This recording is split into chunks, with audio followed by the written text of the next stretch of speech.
Hey friends, if you wish to change your IP address in Windows 11, then please watch this video. I will guide you through the process. So press the Windows key and the R key together to open the run window. Type the command ncpa.cpl and hit enter.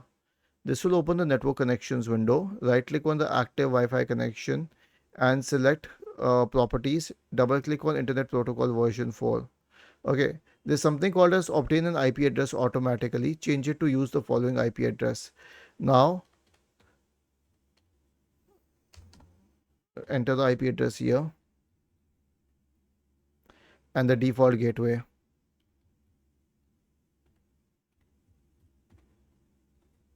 Now click on OK to save the settings. Was this helpful? If yes, then please subscribe to the channel. If not, then let us know in the comment section of the video on how we could help you further. Thank you for watching this video and have a nice day.